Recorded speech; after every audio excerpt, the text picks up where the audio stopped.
vérité au cœur de l'information.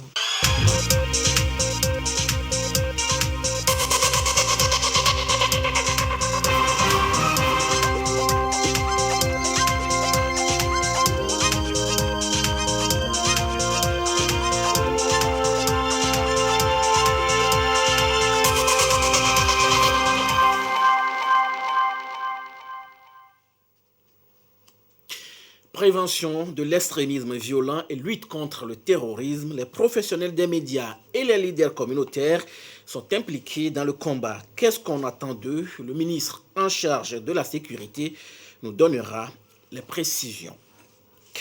La Cour de justice de la CEDEAO fête ses 20 ans d'existence. À Lomé, une conférence internationale ouvre le programme de 4 jours. Les attributions de la Cour dans un instant. Et enfin, les techniciens agricoles toujours aux côtés des producteurs sur le terrain. Le suivi des activités s'impose. Ces techniciens ont reçu du matériel pour mieux se déplacer et efficacement accompagner les producteurs. Voilà pour le sommaire. Où que vous soyez, vous êtes en direct sur la télévision togolaise. Bonsoir et bienvenue dans cette édition. Le Togo, résolument engagé à maintenir la paix et la cohésion sociale face à la montée sans cesse du phénomène d'extrémisme violent, le gouvernement souhaite que chaque entité de la société joue sa partition dans la lutte contre la radicalisation. Médias et sociétés civiles de la région centrale font front commun pour intensifier la sensibilisation de la population dans la lutte contre l'extrémisme violent. Les outils adéquats leur sont donnés. Désiré Aloy, reportage.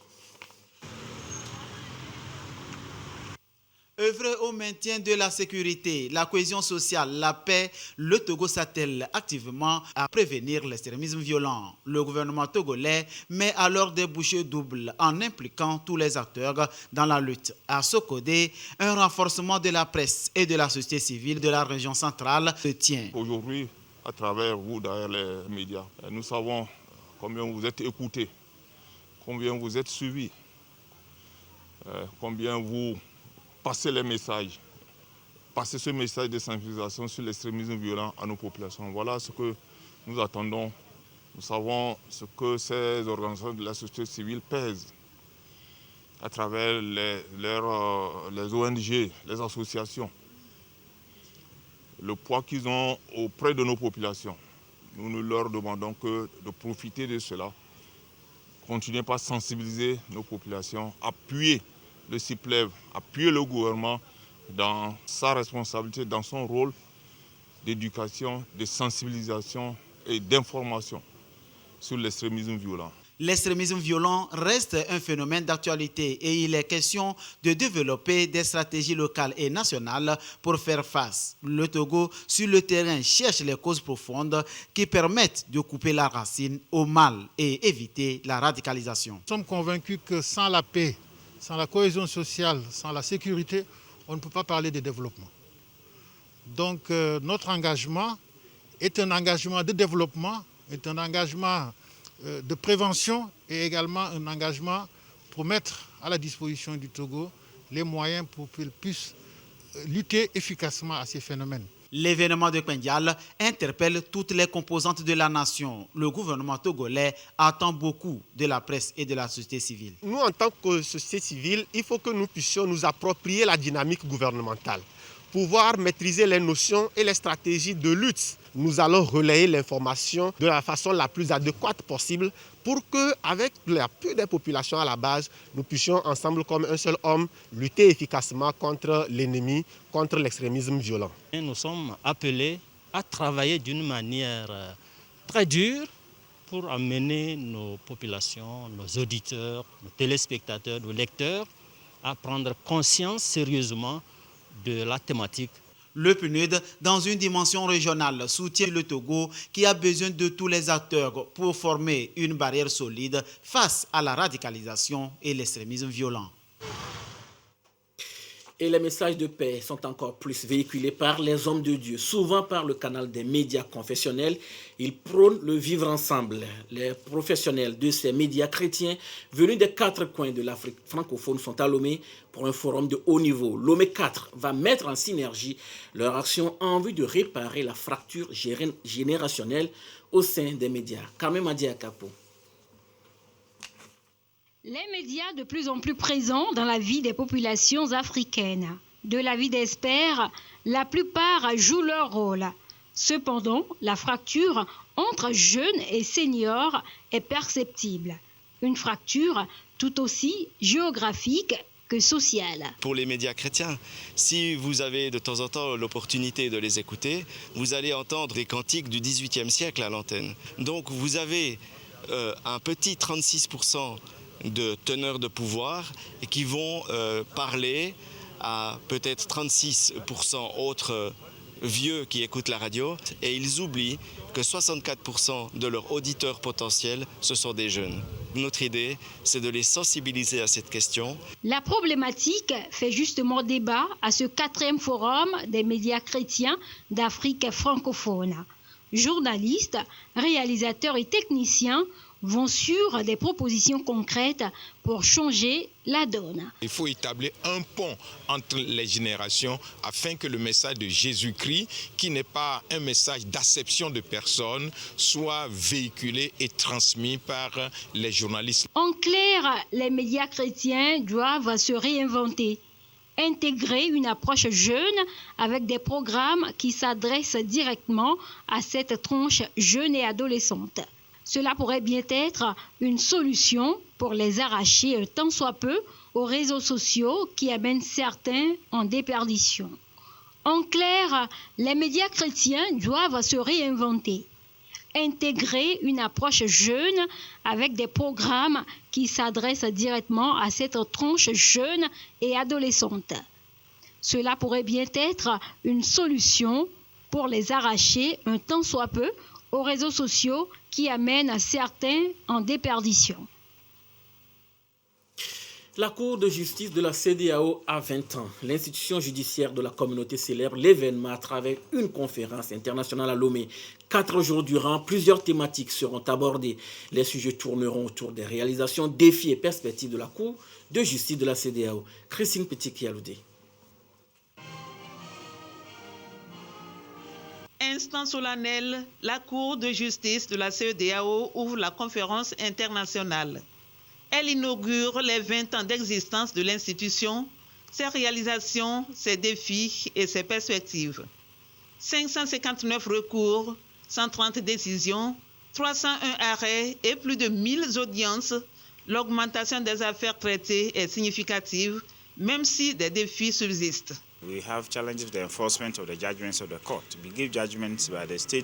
Nous avons l'exécution des décisions de la Cour.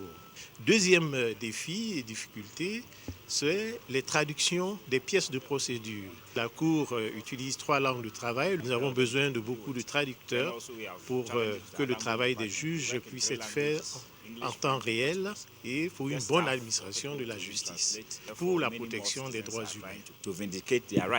Depuis 2005, l'accessibilité de la Cour a été renforcée. La saisine est élargie aux particuliers. L'institution s'inscrit ainsi dans la logique de la CEDEAO des États à une CEDEAO des peuples. Notre Cour communautaire doit pouvoir se hisser au rang des cours régionales et internationales de même acabit. Je tiens donc à présenter mes chaleureuses félicitations à toutes celles et à tous ceux qui ont contribué et contribuent au fonctionnement de la Cour de justice de la CEDEAO par les nombreuses décisions rendues. L'ensemble des acteurs sont déterminés à faire de l'institution commune une référence. Des axes d'amélioration pour une justice plus efficace, accessible et transparente seront proposés à l'issue de ce jubilé de porcelaine. Le ministre de la fonction publique, du travail et du dialogue social informe qu'un concours de recrutement général de fonctionnaires pour le compte de l'administration publique est ouvert à l'intention des Togolais des 2 sexes. Les dossiers de candidature sont déposés au cabinet du ministère de la fonction publique, du travail et du dialogue social à Lomé et dans les directions régionales du travail et des lois sociales à Thévié, Atakpame, Sokore, Kara et Dapaon à partir du 6 décembre 2021. La date limite de dépôt des dossiers de candidature est fixée au 7 janvier 2022 à 17h. La date de l'écrit est prévue pour le samedi 26 février 2022 dans les centres de Lomé, de Thiévié, d'Atakpamé, de Sokoli, de Kara et de Dapango. Les autres modalités du concours peuvent être consultées dans le quotidien national Togo Presse ou au lieu de dépôt des dossiers ci-dessus indiqués. Un communiqué signé par le ministre en charge de la fonction publique, Gilbert Bawara. Le numérique toujours au centre des décisions. À l'ATBF, les responsables planchent sur le projet d'accès numérique au service de santé, de droits sexuels et de la reproduction. C'est à travers une rencontre régionale basée sur le partage des bonnes pratiques.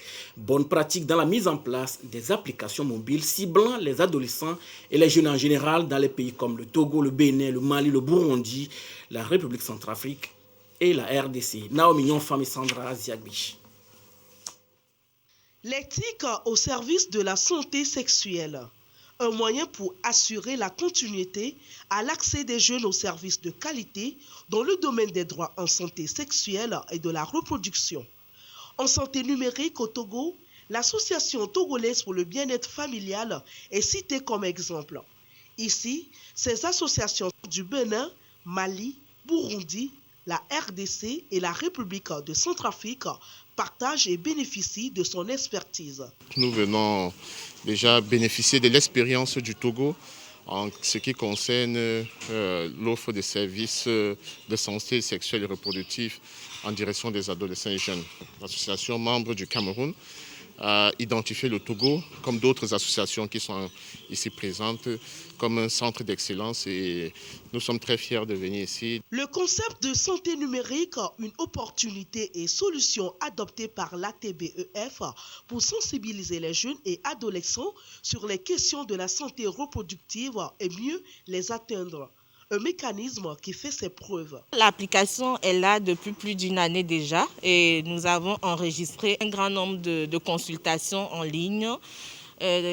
Surtout en cette période de pandémie, il fallait continuer la sensibilisation, il fallait continuer à donner l'information à qui de droit. Donc les activités n'ont pas été arrêtées. La TBF avait déjà pris l'avance en mettant en place cette application qui s'est vu vraiment être arrivée à point nommé, qui s'est vu vraiment être une solution qui a permis d'atteindre nos résultats. La Fédération internationale pour la planification familiale qui coiffe ces organismes compte sur cette rencontre régionale pour renforcer la proximité et apprendre des pairs. La République centrafricaine est également présente à la rencontre. La capacité vaccinale du Togo contre le Covid-19 continue de s'accroître. Hier dimanche, le pays a reçu un lot de 336 000 nouvelles doses de vaccins. C'est du Johnson & Johnson, un don des États-Unis d'Amérique. Le fret a été réceptionné par les autorités sanitaires. Ure Chamega. Nouveau lot de vaccins. Le 4e du genre, convoyé par le pays de Joe Biden via l'initiative COVAX. 336 000 doses de Johnson & Johnson qui portent désormais à plus d'1 million l'offre américaine au Togo dans cette lutte contre le Covid-19. On est très fiers des efforts que le gouvernement, avec nos partenaires des organisations unisiennes, l'UNICEF et l'OMS ont manifesté pour que le Togo a continué à pouvoir absorber tous les vaccins que nous livrons. Je conseille à tout le monde de pouvoir prendre le vaccin dès que possible. Aujourd'hui, le défi reste unique, atteindre un grand nombre de personnes vaccinées. Et peu à peu, le bout du tunnel se fait déjà voir. À ce jour, avec tous les efforts du gouvernement, sous l'impulsion du chef de l'État, nous avons aujourd'hui 1 million de Togolais qui ont reçu au moins une première dose de vaccin. Et ce qui représente à peu près 25% de la population des plus de 18 ans et plus. Et nous avons ainsi au moins 500 000 Togolais qui ont déjà reçu leurs 2 doses. Et donc ce nouveau don que nous venons de recevoir vient renforcer les efforts du gouvernement pour rendre le vaccin accessible à tous. C'est vraiment l'occasion de lancer un appel à nos concitoyens de se mobiliser et nous aider à lutter efficacement contre la Covid. Au moment où le monde entier fait face à de nouvelles vagues du coronavirus, le gouvernement togolais réoriente sa stratégie. Ce lundi 22 novembre, une campagne accélérée de vaccination est lancée. Et pour 15 jours, faire vacciner au moins 2 millions de Togolais à travers le territoire, un nouvel objectif à atteindre. La situation de la pandémie au nouveau coronavirus se présente au Togo comme suit. Le nombre de cas confirmés est de 26 210. 3 nouveaux cas depuis hier. Le nombre de personnes guéries est de 25 856. 6 nouveaux guéris depuis hier. Le nombre de cas actifs est de 111 et le nombre de décès est malheureusement de 243. Un communiqué du ministre en charge de la Santé, professeur Moustapha Mijiawa. Victoire Tomega-Dogbe, Premier ministre, était sur le site de la cascade de Womé, dans le Cloto, où elle a apprécié l'état d'avancement des travaux d'aménagement du site touristique lancés il y a quelques mois par le gouvernement. Sur place, la chef du gouvernement a constaté ce qui est fait à mi-parcours par rapport aux réalisations. Yves Vivi, reportage. La cascade de Womé dans le Cloto, l'un des sites touristiques les plus visités au Togo. En vue de renforcer l'attractivité et par là promouvoir le développement du tourisme de loisirs de ce patrimoine, le gouvernement a lancé les travaux d'aménagement du site, y compris la voie d'accès. Quelques mois après le démarrage des travaux, le Premier ministre Victoire Tomega-Dogbe est allé constater l'état d'avancement des travaux qui, à ce jour, ont transformé le site. C'est une grande joie pour nous, les autorités du milieu et toute la population. Nous sommes tellement ravis, très contents de sa visite. Je tiens à dire merci au chef de l'État de penser au meilleur devenir des populations de Cloto. Et vous avez vu la beauté de ce site-là, qui est unique en son genre. Et je tiens donc à dire merci au gouvernement d'avoir accepté de rénover donc ce site qui fait le bonheur des populations du Togo et de la commune de Cloto 1. C'est une source de revenus pour nous également. Et je peux l'affirmer au jour d'aujourd'hui. Les week-ends, la cascade me rapporte plus de fonds que le marché central de Palimé. Les travaux sont toujours en cours. Les populations riveraines et les touristes jouissent déjà de certaines réalisations. C'est tout un programme initié par le gouvernement pour viabiliser les sites touristiques au Togo, entre autres celui de Womé. La feuille de route demande qu'on puisse développer le tourisme de loisirs au Togo. Et dans cette perspective, forcément, il faut aménager les sites afin de donner plus d'attractivité à notre pays, à nos sites. Ici à Womé, on a transformé le site, on a érigé la guérite, on a construit la salle d'attente et d'accueil, un restaurant, et dans les prochains jours, on va aussi y construire un lieu d'hébergement pour ceux qui voudront peut-être passer un peu plus de temps sur le site. Nous avons également investi dans la réfection de la piste. Sur les lieux, le chef du gouvernement a transmis les salutations du chef de l'État aux populations de Womé et a échangé avec cette dernière sur la vision de développement du gouvernement et les grands axes de la feuille de route. Madame le Premier ministre a invité les populations au respect des mesures barrières et à la vaccination pour lutter contre la pandémie de coronavirus.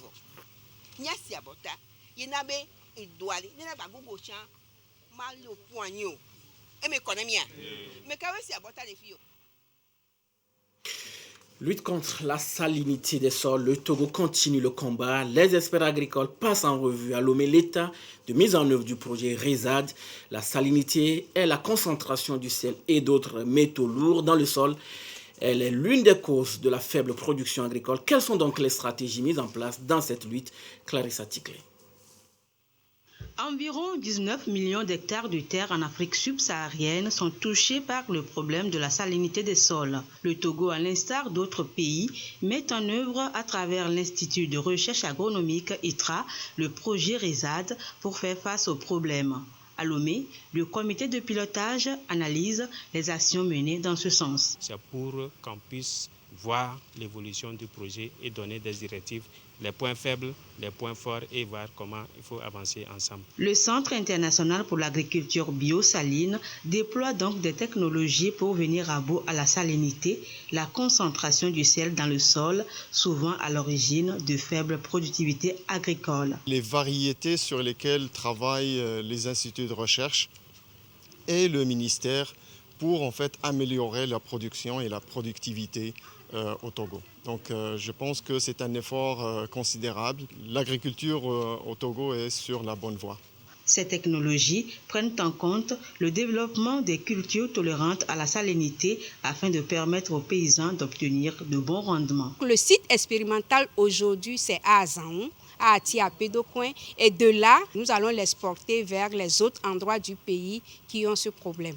Le Togo mène déjà beaucoup d'actions dans ce sens et les partenaires techniques et financiers, FIDA et BADEA, s'en félicitent. Considering the challenges of salinity. Le problème majeur, c'est comment expliquer aux populations les technologies qui sont développées en ce sens. That is what is very important. This project touch its ultimate goals. Ce projet s'inscrit dans les objectifs principaux de la banque, surtout en ce qui concerne sa vision 2030. The ultimate goal of these projects. Le projet RESAD est mis en œuvre au Botswana, en Gambie, au Mozambique, en Sierra Leone, en Namibie et au Togo. Pour répondre plus efficacement aux préoccupations des producteurs agricoles dès le démarrage de nouvelles campagnes, le conseiller agricole est le contact le plus proche. Au Togo, sa mission sur le terrain est vaste et pointue. Il faut des moyens d'intervention, de ralliement d'un point A à un point B dans un temps record. Ces techniciens agricoles des régions centrales Kara et Savane ont reçu des motos. Les directeurs préfectoraux sont eux dotés de voitures pour mener à bien leur mission. Ramdan Bassina. Le renforcement des capacités d'intervention est un facteur important pour le suivi des producteurs agricoles. Dans les régions centrales, Kara et Savane, l'État répond aux besoins des directeurs préfectoraux, du ministère de l'Agriculture et des conseillers agricoles. 211 motos tout-terrain et 19 véhicules de fonction sont réceptionnés. Mailler le terrain, maintenir les liens avec le monde agricole reste un impératif pour un secteur agricole plus efficace. Désormais équipés d'engins, les conseillers agricoles pourront couvrir tous les villages de leur ressort cantonal pour un encadrement au quotidien des producteurs agricoles dans leur exploitation, une meilleure écoute de ceux-ci, des sensibilisations et formations aux nouvelles techniques agricoles, un accompagnement efficace des coopératives agricoles en vue du renforcement de leurs capacités tant sur le plan technique que financier, une collecte des données statistiques fiables pour mieux connaître l'agriculture togolaise. Après la remise du matériel roulant, les conseillers techniques en gestion des entreprises ont été formés en vue de la mise en route de leur mission d'appui conseil. Ces engins nous permettront d'aller vers nos producteurs, de répondre à temps à leurs inquiétudes, afin de remonter les informations pour une solution immédiate. Afin de vite répondre à leurs attentes, nous avons besoin de cet engin-là. Aujourd'hui, qu'il y a la disponibilité des engins, ça veut dire que l'intervention serait prompte et aussi nous allons répondre aussi efficacement et aussi apporter le résultat que l'autorité demande.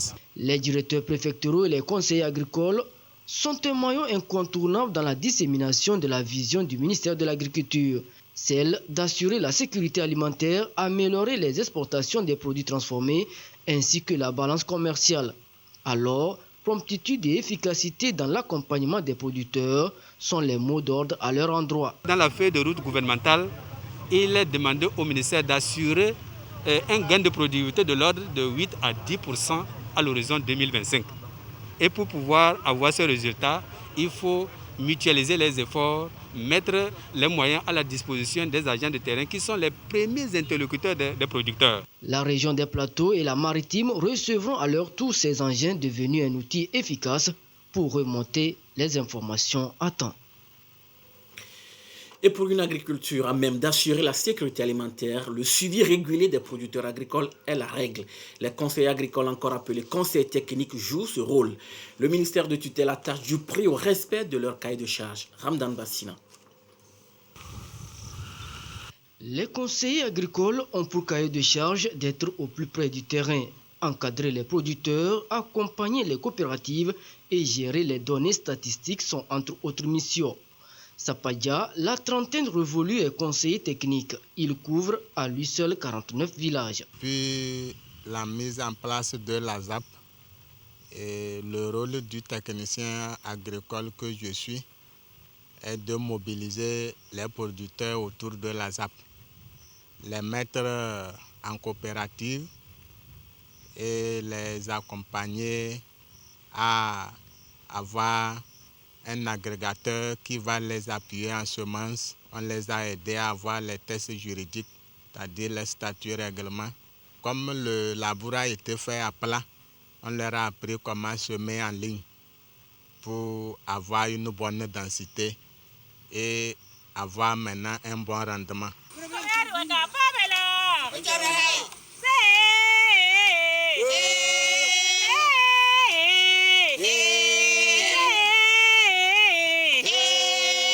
Le rôle qui incombe désormais au conseil agricole est plus que jamais déterminant pour l'atteinte des objectifs de la vision 2025 du gouvernement pour le secteur agricole. Une agriculture plus productive, à haute valeur ajoutée, moteur de valeur économique des agriculteurs et de croissance du pays. Chaque canton sera doté à terme d'une zone d'aménagement agricole protégée ZAP. Le conseiller agricole aura aussi pour but de donner à chaque producteur les outils nécessaires pour faire de lui un vrai entrepreneur à même d'impacter l'économie nationale. Au niveau de l'Institut de conseil d'appui technique, le technicien agricole, nous l'appelons le conseiller technique en gestion d'entreprises agricoles. Dans la vision du gouvernement, l'exploitation agricole doit être considérée comme une entreprise agricole. Le technicien doit pouvoir renforcer les capacités managériales du producteur. Et non seulement ses capacités managériales, maintenant ses capacités également pour pouvoir améliorer les rendements, la productivité de son exploitation agricole. Mieux, le cahier de charges est exécuté par le conseil agricole, meilleures seront les productions et les rendements escomptés par l'État pour le secteur agricole.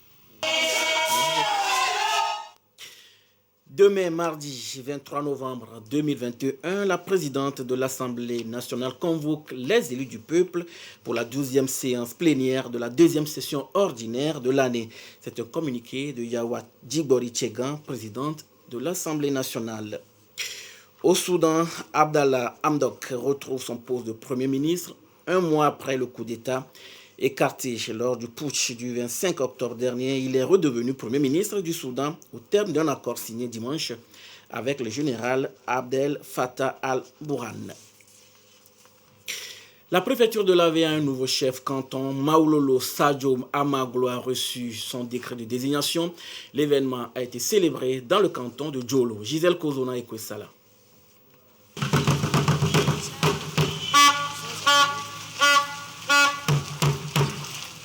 Désigné chef canton de Djolo par décret présidentiel, Togbi Maoulolo Sadio Amaglo IV fait son entrée dans la famille des chefs traditionnels de l'Avey.